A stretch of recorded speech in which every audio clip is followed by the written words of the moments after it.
Hi, magandang hapon po ulit sa inyong lahat or paggabi na no. Kamusta po kayong lahat? Ito po ang aking 5th reading for the day for the series of readings today, no. Tingnan po natin kung ano ang susunod na makikita natin for our 5th reading, no. Tingnan po natin. Kamusta po kayong lahat? Sana kayo po ay nasa mabuting kalagayan sa mga oras na to. Ayan. Nag-recharge at nagpahinga lang po ako konti. Balik sa reading. Ayan. Kamusta po kayo? Ngayon, magre-reading po tayo ulit. Pipili po tayo ng 10. Okay, so 1, 2, 3,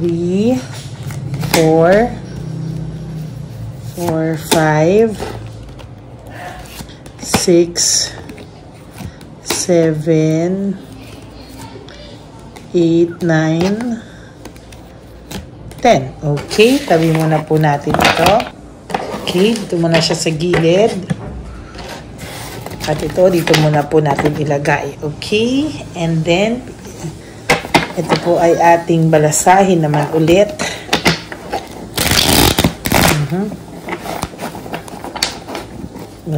Balasahin natin ulit siya.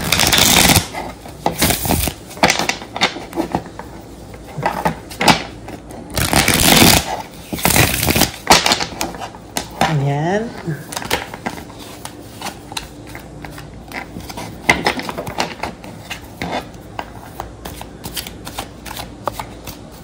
Balasahin muna natin para talagang balasang-balasa ang ating baraha.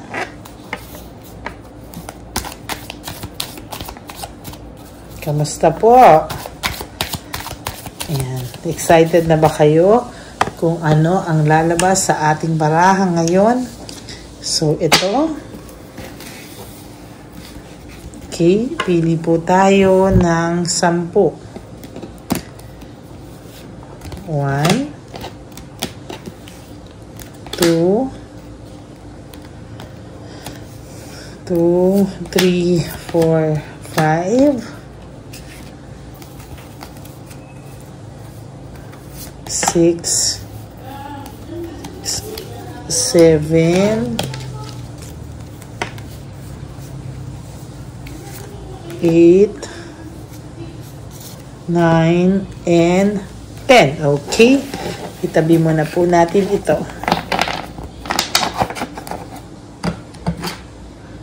Ayusin muna natin.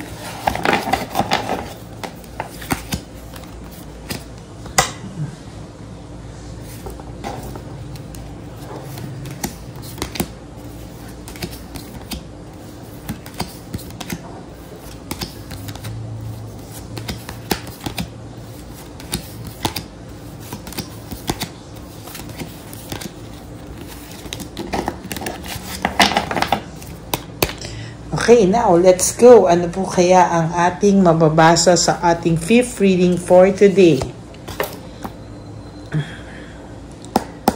So there's growth, no? Tumitingin po siya, looking ahead. Naghahanap po siya ng growth, naghahanap siya ng pagbabago, or tinitingnan niya po or ina-analyze ng person niyo if may maganda daw bang nangyari sa paghihiwalay niyo. Kasi parang sa nakikita niya, walang magandang nangyari or walang magandang naidulot yung inyong paghihiwalay sa kanya. No? Walang magandang naidulot yung pinagpalit ka po niya sa iba. So, yun yung ating title. No? Walang magandang naidulot sa kanya ang paghihiwalay nyo. As a matter of fact, no, talagang sayang kasi walang magandang naidulot ang paghihiwalay nyo sa kanya. Yan, no? Walang magandang naidulot ang paghihiwalay nyo sa kanya, no? Lahat po ngayon ay peking saya, no? Akala niya po mag-e-enjoy siya kung nasan siya ngayon. Kasi, to be honest with you, talagang inano niya to no? ginawa niya sa'yo to. Naging intentional yung paggawa niya sa'yo kasi alam niya masasaktan ka, pero tinuloy pa din po niya, no? Tinuloy pa din niya, at masasabi ko talaga na yun, no? Yun yung masakit kasi tinuloy niya pa rin even though alam niya na magiging masakit ito para sa'yo. Everything in your life is connected. Lagi po itong card na to lumalabas sa'yo, na lahat po ng winish mo sa universe, lahat po ng iniisip mo ay mangyayari, no? Mangyayari po ito. Lalo na po ang inyong partner ay may pagka-greedy, or yung kanyang person ngayon ay may pagka-greedy, no? So, Diyos ko, everything na nangyayari ngayon from my first reading hanggang 5th reading po ngayon, ano, ay talagang sabi ko po sa inyo ay connected sa isa't isa, no? Parang kung sa teleserye, ito ay chapter 1 to 5 na, no? Ito yung mga nangyayari, no? So, meron pong magaganap na pag-reach out. Maybe your person will reach out to you, or pwede rin po kayong makabalita through other people kung ano po ang nangyayari sa kanya ngayon. And somehow, kahit pa paano, hindi ka kasi masamang tao eh. So, somehow, malulungkot ka pa din dito. There's tension, may tension pong nangyayari sa kanila ngayon. So, simula sa parang video 1 natin na ngayon, video 5 na, talagang lumalabas din to, no? May tension na nangyayari sa kanila, and hindi niya din ma-explain sa sarili niya why, no? Hindi niya ma-explain sa sarili niya bakit lagi na lang silang may tension. And even si Chabilitang Palaka, to be honest with you, ay nagtataka, no? Akala niya magiging masaya pag pinili na siya, pero the truth is hindi din po, no? Oh, sayang to. We'll choose another one card. Ayan, meron din po siya talagang pagluluksa and self-realization. Meron po siyang grief, no? Meron po siyang pagsisisi, no? Yung person nyo, bakit niya pa to nagawa? Sana daw po pinag-isipan niya 100 times bago niya ito isinakatuparan. So, ngayon, natatakot po itong person na to. If you are going somewhere else, or if you are dating already, no? Natatakot po ang person mo na baka daw may mga pinupuntahan ka na or may dinidate ka na, kasi sa totoo lang po ay mahihirapan siya talagang tanggapin if dumating ang oras na to na ikaw ay mapupunta na sa iba. Hindi niya kakayanin. Now, you have rewards for your fruit of labor. Ibig sabihin, kailangan po nitong meron po itong parang sa'yo reward because of you being a good person, ano? Meron sa ibibigay si universe. Lagi itong lumalabas na may rewards ka tsaka blessing ka, no? Etong taong to walang ginawa ngayon kundi laziness, katamaran, no? Laging lahat ng ginagawa niya ay work without result. Lumalabas din po ito lagi sa barahan niya, no? Yung work without result. Oh my God. Ito yung meron siyang broken family, shattered dreams, no? Heartbreak, yan, no? Heartbreak, grief, yan, no? Heartbreak, grief, suffering, broken family, shattered dreams. Ayan po ang nangyayari sa person mo ngayon. Nagsisisi po ito na somehow bakit siya umalis sa'yo at nagdesisyon siyang lumayo sa'yo. Na dati hawak niya na yung mundo, masaya na siya dati, pero ngayon ginulo niya pa daw yung mundo na dapat ay sa inyo na, no? Hindi siya nag-isip. Nagsisisi siya. Hindi niya po inaamin sa ito kasi hindi niya po kayang aminin sa ito, but deep inside alam mong nagsisisi siya. And may dala-dala rin po siyang grief, may guilt. May dala-dala po siyang guilt sa sarili niya.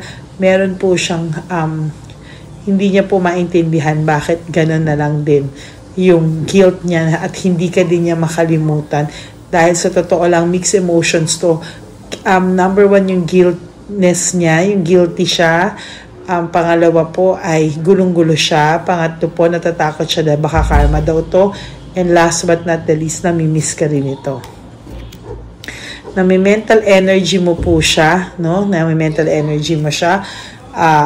Ikaw, I'm sorry, no? So, naiisip ka po ng person mo, kaya po, huwag ka mag-alala. It's not your energy anymore. Bakit kanya naiisip? Bakit mo siya naiisip? Bakit kanya naiisip? Pareho kayo na mirror nyo po yung isa't isa. Pero mostly, energy niya po ito. Oh my God, pareho. Dalawa na yan. Greediness and possessiveness. Greediness and possessiveness. Yan yung sinasabi ko most of the time. Two different cards with one meaning, no? She's very fatigued and exhausted right now. May fatigue at pagiging exhausted na nararamdaman niya ngayon. Loss of opportunity and missed chance. Ito po lagi mo na nakukuha din, yung Wheel of Fortune, na talagang sabi sa inyo, umiikot na po ang gulong ng palad or ang gulong ng buhay mo. Soon you will be happy, but he's not, no? Wala na pong pera itong person mo. No, lagi silang may doubts. Ayan, sinasabi ko sa'yo, laging may doubts and a lack of satisfaction. Never po itong magiging happy sa isa't isa. Oh my God, talagang connected ang 5 cards mo, halos pare-pareho. Kahit basahin ko pa ulit-ulit, binabalasa ko itong isang card, no?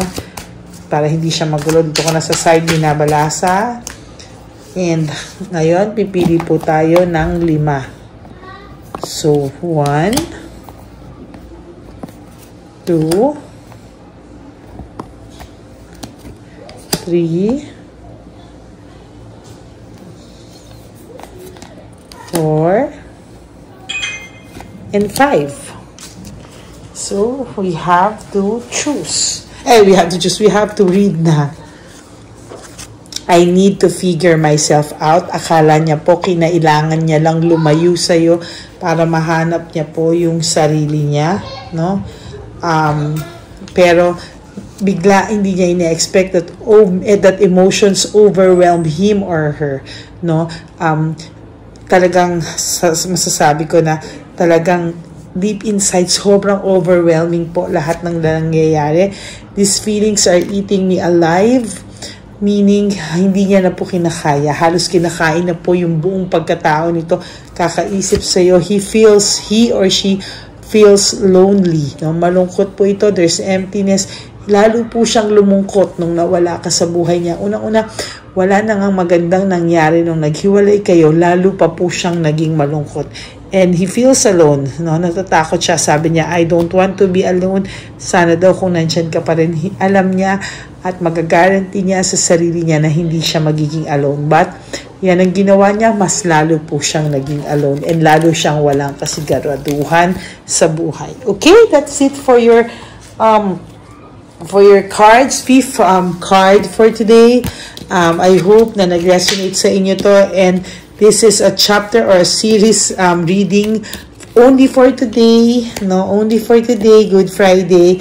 I hope na sinubaybayan nyo po. For those of you na hindi pa po napapanood yung 3rd and 4th, no? Panoorin nyo na po para mas maganda po yung yung pagkasunod-sunod po. Punta kayo sa videos ko.